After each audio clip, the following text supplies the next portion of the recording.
নমস্কার, আমি মিলন স্যার, পাল একাডেমি সেন্টারে তোমাদের সকলকে জানাই স্বাগত। আজকে তোমাদের কাছে আমি নিয়ে চলে এসেছি রেলওয়ে গ্রুপ ডি প্রিভিয়াস 10 ইয়ার 2 টাইম রিপিট কোশ্চেন। তার মানে হচ্ছে 10 বছরে রেলের গ্রুপ ডির এক্সামে যে প্রশ্নগুলি এসেছে, এই প্রত্যেকটি প্রশ্ন দুবার করে রিপিট হয়েছে। আজকের এই ক্লাসে সেই প্রশ্নগুলি নিয়ে তোমাদের সাথে আমি আলোচনা করব।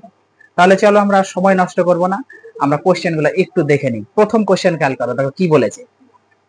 বলেছে স্বাধীন ভারতের প্রথম কত সালে জনগণনা হয়েছিল? স্বাধীন ভারতের প্রথম কত সালে জনগণনা হয়েছিল? এই প্রশ্নের তোমাদের সঠিক অ্যান্সার 1951 সালে। 1951, 1951 সালে স্বাধীন ভারতের প্রথম জনগণনা করা হয়।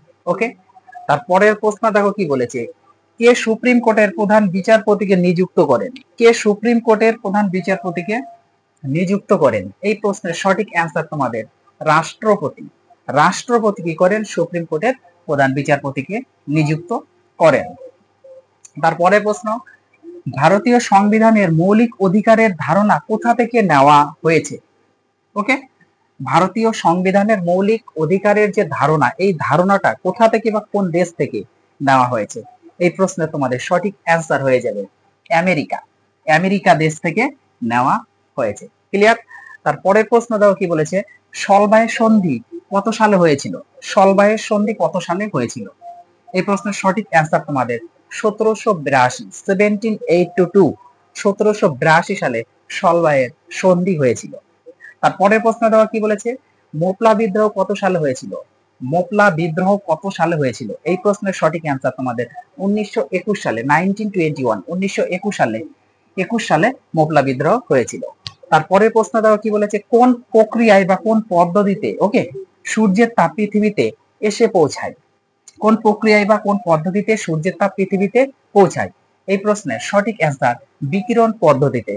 বিকিরণ পদ্ধতিতে সূর্যের তাপ পৃথিবীতে এসে পৌঁছায়। ওকে, তারপরে প্রশ্ন, টাইটান কোন গ্রহের উপগ্রহ? টাইটান, টাইটান কোন গ্রহের উপগ্রহ? শনি, শনি গ্রহের উপগ্রহ হচ্ছে টাইটান। ওকে, এই প্রশ্নের সঠিক অ্যান্সার হচ্ছে শনি। তার মানে টাইটান কোন গ্রহের উপগ্রহ? শনি গ্রহের। বা কোশ্চেনটি ঘুরিয়ে দিতে পারে যে শনি গ্রহের উপগ্রহের নাম, শনির উপগ্রহের নাম কি? তাহলে হয়ে যাবে টাইটান। ক্লিয়ার? কোশ্চেনটা দুভাবে কিন্তু মনে রাখতে হবে। টাইটান কোন গ্রহের উপগ্রহ? শনি গ্রহের উপগ্রহ। এবার যদি বলে শনি গ্রহের উপগ্রহের নাম কি? টাইটান। ক্লিয়ার? তারপরে প্রশ্ন দেখো কি। গান্ধী আরোইন চুক্তি কত সালে হয়েছিল? গান্ধী আরোইন চুক্তি কত সালে হয়েছিল? এই প্রশ্নের সঠিক অ্যান্সার 1931 সালে, 1931, 1931 সালে গান্ধী আরোইন চুক্তি হয়েছিল।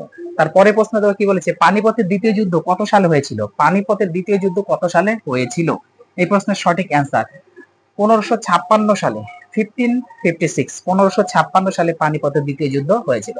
তোমরা আমাকে এখান থেকে একটা অ্যান্সার বলবে যে পানিপথের এই যে দ্বিতীয় যুদ্ধ, এই দ্বিতীয় যুদ্ধ কাদের মধ্যে হয়েছিল এবং এই যুদ্ধে কে জয়ী হয় আর কে পরাজিত হয়। ওকে, এতটুকু একটু আমাকে কমেন্ট বক্সে কমেন্ট করে বলবে। তারপরের প্রশ্ন দেখো কি। 1931 সালে দ্বিতীয় গোল টেবিল বৈঠক কোথায় অনুষ্ঠিত হয়েছিল? 1931 সালে দ্বিতীয় গোল টেবিল বৈঠক কোথায় অনুষ্ঠিত হয়েছিল? এই প্রশ্নের সঠিক অ্যান্সার বার্লিনে। বার্লিনে কি হয়েছিল? দ্বিতীয় গোল টেবিল বৈঠক হয়েছিল। কত সালে? 1931 সালে। তারপরের প্রশ্ন, মহাত্মা গান্ধী কোন আশ্রম থেকে পদযাত্রা শুরু করেছিল? মহাত্মা গান্ধী কোন আশ্রম থেকে পথযাত্রা শুরু করেছিল? এই প্রশ্নের সঠিক অ্যান্সার সবরমতী আশ্রম থেকে। সবরমতী আশ্রম থেকে মহাত্মা গান্ধী পদযাত্রা শুরু করেছিল। তারপরে প্রশ্ন দাও কি। দ্বিজাতি তত্ত্বের স্থাপিত কাকে বলা হয়? দ্বিজাতি তত্ত্বের স্থাপিত কাকে বলা হয়? এই প্রশ্নের সঠিক অ্যান্সার আলী জিন্নাহকে বা মোহাম্মদ আলী জিন্নাহকে। মোহাম্মদ আলী জিন্নাহ বা আলী জিন্নাহকে এই দ্বিজাতি তত্ত্বের স্থাপিত বলা হয়ে থাকে। ক্লিয়ার? তারপরে প্রশ্ন দেখো, পরের প্রশ্নে কি বলেছে। পরের প্রশ্নে একটু চোখ রাখো। দেখো পরের প্রশ্নে বলা হয়েছে যে জাতীয় কংগ্রেসের প্রথম ভারতীয় সভাপতি কে ছিলেন? জাতীয় কংগ্রেসের প্রথম ভারতীয় সভাপতি কে ছিলেন? এই প্রশ্নের তোমাদের সঠিক অ্যান্সার উমেশ চন্দ্র বন্দ্যোপাধ্যায়। এই কোশ্চেনটি ভিভিআই করে রাখো। উমেশ চন্দ্র বন্দ্যোপাধ্যায় ছিলেন জাতীয় কংগ্রেসের প্রথম ভারতীয় সভাপতি। ওকে, তারপরের প্রশ্ন দেখো কি বলেছে, ভারতের কোন রাজ্যে সাক্ষরতার হার সবচেয়ে কম? ভারতের কোন রাজ্যে সাক্ষরতার হার সবচেয়ে কম?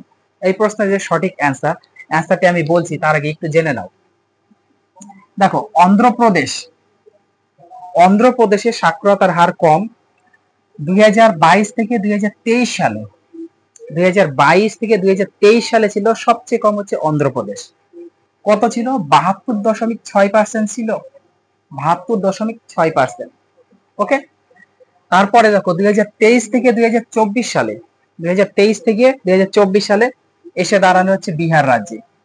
অন্ধ্রপ্রদেশের পর হচ্ছে বিহার রাজ্যে এসে দাঁড়িয়েছে। কত? 74.3%। 74.3%, দুটোই মনে রাখতে হবে। ওকে, যদি তোমাদের সাল মেনশন করে যায় 2022 থেকে 23-এ ভারতের কোন রাজ্যে সাক্ষরতার হার সবচেয়ে কম, তাহলে মনে রাখতে হবে অন্ধ্রপ্রদেশে কত পার্সেন্ট?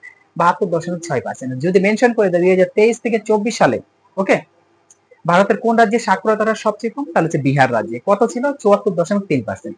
এই প্রশ্ন তোমাদের অ্যাকচুয়ালি সঠিক অ্যান্সার হয়ে যাবে, বর্তমানে হচ্ছে বিহার। ওকে, বিহার হচ্ছে কারেক্ট অ্যান্সার।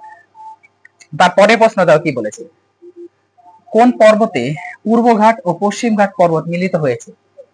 কোন পর্বতে পূর্বঘাট ও পশ্চিমঘাট পর্বত মিলিত হয়েছে?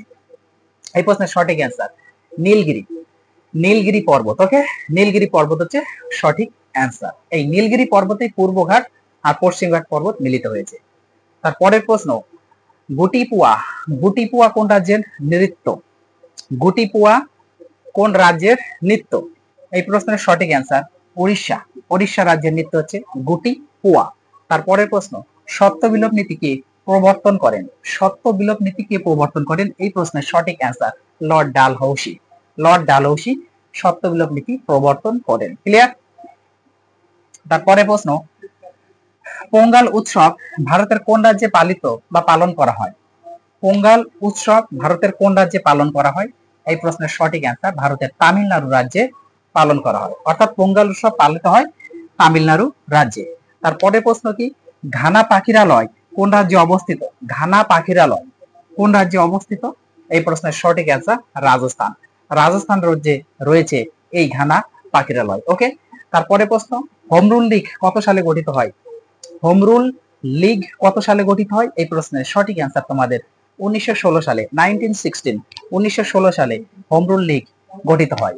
তারপরে প্রশ্ন, কোন নদী বদ্বীপ গঠন করে না? কোন নদী বদ্বীপ গঠন করে না? কোন নদী বদ্বীপ গঠন করে না? এই প্রশ্নের সঠিক অ্যান্সার মহানদী। মহানদী বদ্বীপ গঠন করে না। ওকে, তারপরে প্রশ্ন দেখো, মন্টেগু চেমস ফ্রড ভারতে কত সালে চালু হয়?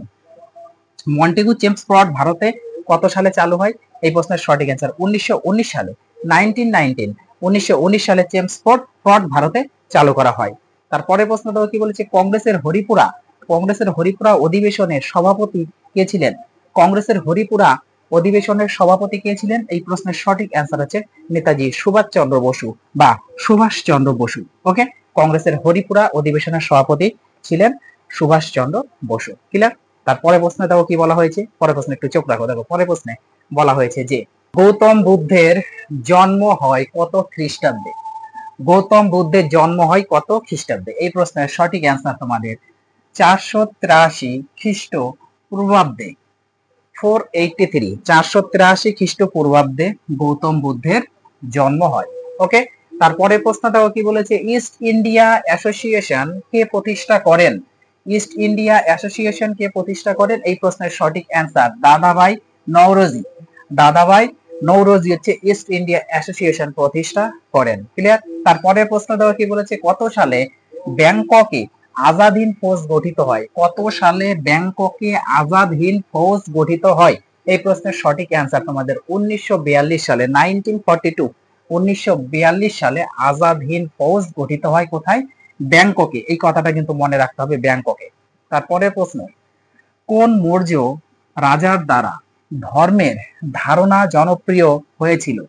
কোন মৌর্য রাজার দ্বারা ধর্মের ধারণা জনপ্রিয় হয়েছিল? এই প্রশ্নের সঠিক অ্যান্সার অশোক।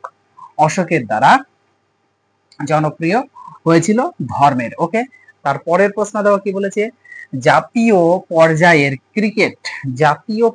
ক্রিকেট চ্যাম্পিয়নশিপ রঞ্জিত ট্রফি কত সালে শুরু হয়?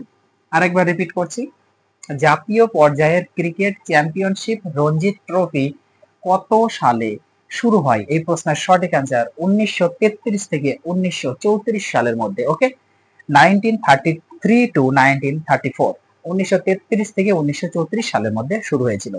তারপরের প্রশ্নটাও কি বলেছে, ক্ষার লাল লিটমাসের রংকে কিসে পরিণত করে? ক্ষার, ক্ষারের মধ্যে মানে ক্ষার অ্যাকচুয়ালি লাল লিটমাসের যে রং থাকে সেই রংটাকে কি করে দেয়? যদি ক্ষারের মধ্যে লাল লিটমাস চোবানো হয় বা ফেলা হয় বা ডুবানো হয় তাহলে কি রং হবে? সেটা হচ্ছে নীল হয়ে যাবে। ওকে, এই জিনিসটা একটু মনে রাখতে হবে যে ক্ষার লিটমাসের রংকে কিসে পরিণত করে? নীল রঙে পরিণত করে। ক্লিয়ার? তারপরের প্রশ্ন, অর্থাৎ আজকে তোমাদের শেষ প্রশ্ন, দেখো কি বলেছে, দেবপ্রয়াগ ও ভাগীরথী কার দ্বারা যুক্ত হয়? দেবপ্রয়াগ ও ভাগীরথী কার দ্বারা যুক্ত হয়? এই প্রশ্নের সঠিক অ্যান্সার অলকানন্দ। অলকানন্দের দ্বারা এই দেবপ্রয়াগ আর ভাগীরথী যুক্ত হয়েছে। ওকে, তাহলে এই ছিল তোমাদের আজকের মানে 10 ইয়ার্স এর যে প্রশ্নগুলি দুবার করে রিপিট হয়েছে রেলের গ্রুপ ডিতে, তার ক্লাস দিয়ে দেওয়া হলো। আরো কিছু কোশ্চেন আছে, আমি আলোচনা করব নেক্সট পার্টে। তোমরা এগুলো একটু ক্লিয়ার করো, আমি আবার আসবো পরবর্তী পার্ট নিয়ে। তাহলে আজকের মতো আমি এখানেই শেষ করছি।